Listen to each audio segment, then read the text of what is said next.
আমরা কিন্তু সবাই জানি আইএলটিএস স্পিকিং টেস্টের আনসারগুলো আমাদেরকে একটু বড় করে দেওয়া লাগে, মানে একটু এলাবোরেট করা লাগে। কিন্তু এটা হয়তো জানি না আমরা আনসারগুলো কিভাবে ইজিলি এলাবোরেট করব, অর্থাৎ একটু বড় করে বলবো। এই ভিডিওতে আমরা আজকে শিখবো কিভাবে আপনি খুব ইজিলি স্পিকিং টেস্টের আনসারগুলো একটু বড় করে দিতে পারেন, অর্থাৎ এলাবোরেট করতে পারেন। কিন্তু তার আগে এটা বলি কেন আমাদেরকে স্পিকিং টেস্টের আনসারগুলো একটু বড় করে দেওয়া লাগে। ওয়েল, আইএলটিএস স্পিকিং টেস্টের মেইন অবজেক্টিভটা কিন্তু হচ্ছে আপনি ইংলিশ স্পিকিং এ কতটুকু স্কিলফুল সেটা অ্যাসেস করা।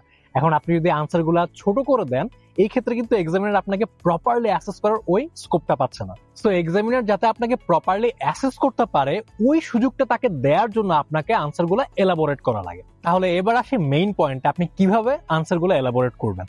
একটা স্ট্রাকচার ফলো করে আপনি আনসারগুলো এলাবোরেট করতে পারেন। প্রথমে আপনি আপনার ওপিনিয়ন দিবেন, তারপর ওপিনিয়নটার একটা রিজনিং করবেন, মানে ওপিনিয়নটা আপনি কেন দিচ্ছেন সেই কারণটা বলবেন। তারপর সিম্পলি একটা এক্সাম্পল অ্যাড করে দিবেন। যেমন ধরুন এক্সামিনার আমাকে কোশ্চেন করলো, do you think movies can help to reduce stress? Same স্ট্রাকচারটা ফলো করে আমি এই কোশ্চেনটার আনসার এভাবে দিতে পারি, yes, I do believe that movies can reduce our stress because they are a great source of relaxation and entertainment.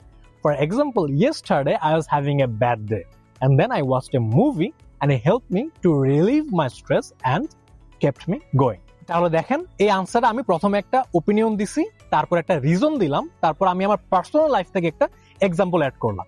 তাহলে এভাবে এই স্ট্রাকচারটা ফলো করে আপনি খুব সহজে স্পিকিং টেস্টের আনসারগুলো এলাবোরেট করতে পারবেন।